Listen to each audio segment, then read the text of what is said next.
Et Juan Fernandez va adopter les mœurs de ces Africains, va s'installer au milieu d'eux, va devenir nomade comme eux. Il va faire en somme une colonisation morale de l'intérieur. Il va être adopté par ces Africains. Et ils vont ensemble, les Africains et Juan Fernandez, descendre vers le sud. Même plus besoin de bateaux. Maintenant, les bateaux viendront rejoindre le point où Juan Fernandez s'est rendu avec ses amis, les Africains. C'est au fond un ethnologue, au sens que l'on donne au XIXe et au XXe siècle. Il est sans armes, il est au milieu d'eux, il se fie à eux et à leur bonne foi. Et ils vont atteindre ainsi le fleuve Sénégal, et ils vont atteindre la Gambie. La Gambie, c'est un gigantesque estuaire. Ça semble être un gigantesque fleuve. On ne sait pas que ça s'arrête 450 km plus haut.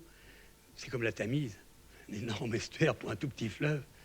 Alors on se pose la question, est-ce que c'est le Nil dont a parlé Adahu, ce Nil qui partait vers l'ouest? Est-ce qu'on l'a trouvé? Est-ce qu'on est arrivé en Égypte? Est-ce qu'on a fait le tour? Ça paraît un peu étonnant, mais enfin, on se pose la question. Et en effet, ça n'est pas le Nil, ça n'est pas l'Égypte, mais c'est la porte d'un pays merveilleux. La province qui est au sud, c'est la Casamance. Et immédiatement après, c'est cette Guinée, cette fameuse Guinée qu'on voulait atteindre avec le bois précieux, avec l'or, avec les métaux précieux, avec l'argent, avec les diamants, avec les épices. Et au-delà de cette Guinée, la côte ne va plus vers le sud. Qu'est-ce qui se passe? La côte s'infléchit, on arrive en Sierra Leone, et brusquement, la côte s'infléchit vers l'est. Regardez! Regardez la carte d'Afrique et vous penserez à la surprise de ces Portugais arrivés du détroit de Gibraltar, qui ont longé le désert du Sahara, qui enfin sont arrivés à la végétation, qui ensuite sont arrivés à la forêt tropicale et qui voient la côte fuir d'un seul trait. Il faut être allé au Togo ou au Dahomey pour le comprendre, fuir d'un seul trait vers l'est. Alors, il suffit de continuer vers l'est, on va continuer comme ça, et on va arriver au royaume du prêtre Jean, l'Éthiopie, où il y a un roi chrétien qu'on essaye de contacter depuis longtemps en partant de l'Égypte, en partant de la Méditerranée, et puis on va arriver à la mer d'Érythrée. Hérodote avait raison, l'océan Atlantique, la mer d'Érythrée sont un seul et même océan, et on va avoir fait le tour de l'Afrique.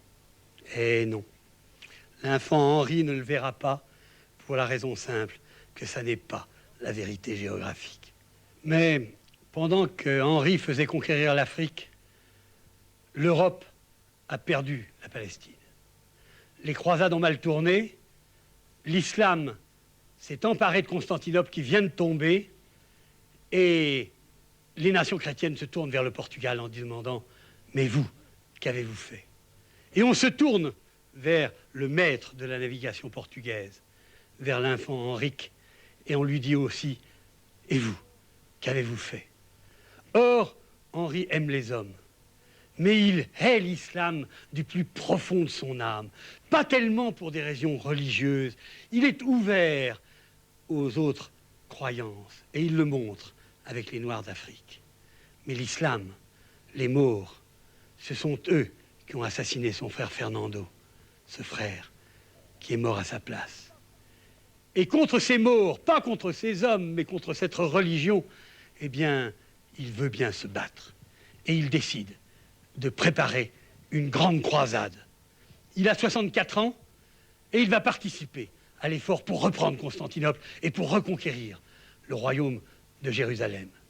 Auparavant, dernière navigation dans le détroit de Gibraltar, il traverse avec une vingtaine de navires et juste à côté de Tanger, pour préparer l'avenir, il s'empare de la ville d'Al-Acer sans coup férir. Une expédition de 15 jours. Ah, il a mûri, le jeune homme qui sautait au sol pour s'emparer de Ceuta, qui a recommencé la même erreur lorsqu'il avait 40 ans et qui a manqué Tanger, et là qui prend Al-Acer comme un vrai chef d'expédition. Il revient au Portugal, mais il ne participera pas à la croisade, qu'il a préparée pourtant minutieusement. Il y a associé son fils adoptif, et pour cela, il l'a anobli par la terre. Il lui a donné 2 des Açores, Terceira et Graciosa. Graciosa des Açores. Graciosa, dont certains ne connaissent que la version des Açores. Par exemple, Paul Gut. Quand je suis revenu de ma traversée de l'Atlantique, j'étais très fier d'avoir su aller du Maroc, de Casablanca, aux Canaries.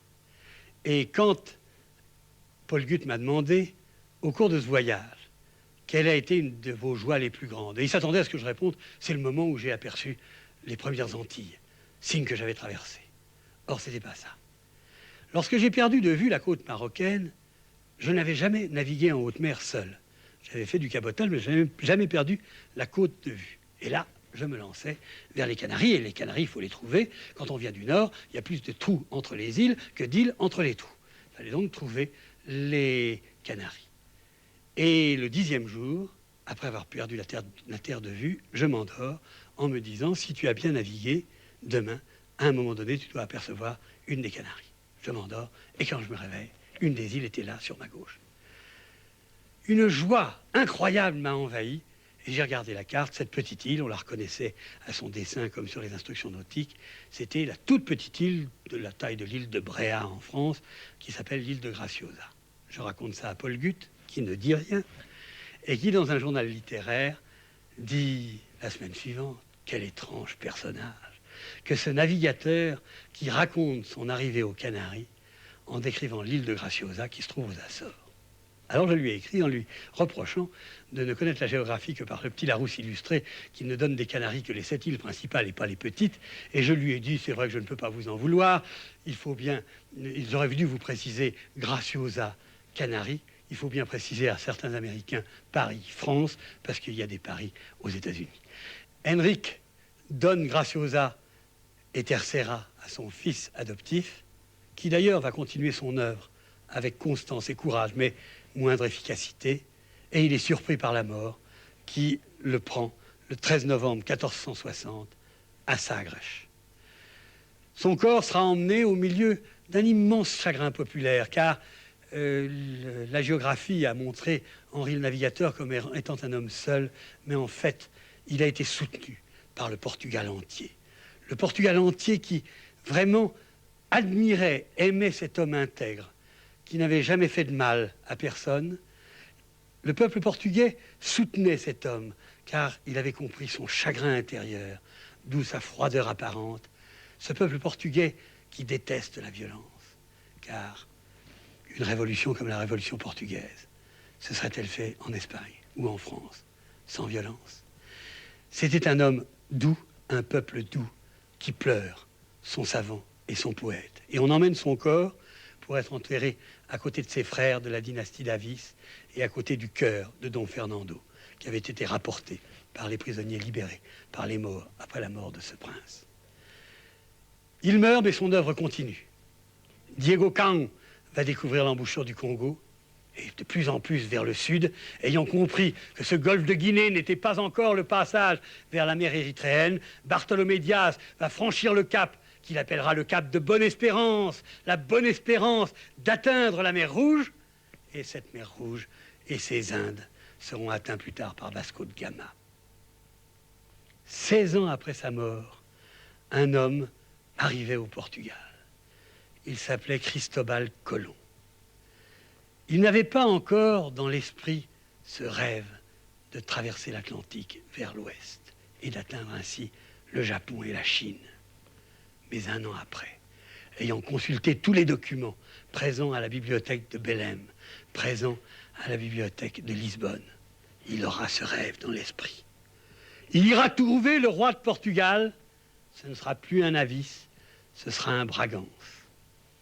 Et si Henri était mort 16 ans plus tard, ce qui, ma foi, était réalisable, il est mort à 64 ans, il aurait fallu qu'il meure à 80. Dans les grands de ce monde, ça existait des hommes qui mouraient à 80 ans. Il aurait trouvé, Colón aurait trouvé, un répondant qui aurait accepté son rêve et qui l'aurait aidé à le concrétiser. Alors, l'Amérique découverte et colonisée par les Portugais, c'était la christianisation par l'amour, la christianisation par le mélange, par le métissage. C'était la suppression de ces tortures affreuses qu'ont subies les Indiens des Antilles. C'était une colonisation humaine Le Brésil en a donné l'exemple. Le Brésil, qui n'est plus portugais, mais qui parle encore le portugais, et où toutes les races ont leur chance, quelle que soit leur couleur. 2 hommes se sont manqués parce qu'un carrefour de 16 ans n'a pas existé dans leur vie. Ils se sont manqués parce que l'un était trop vieux, que l'autre était trop jeune. À quoi tiennent les destinées de l'humanité ?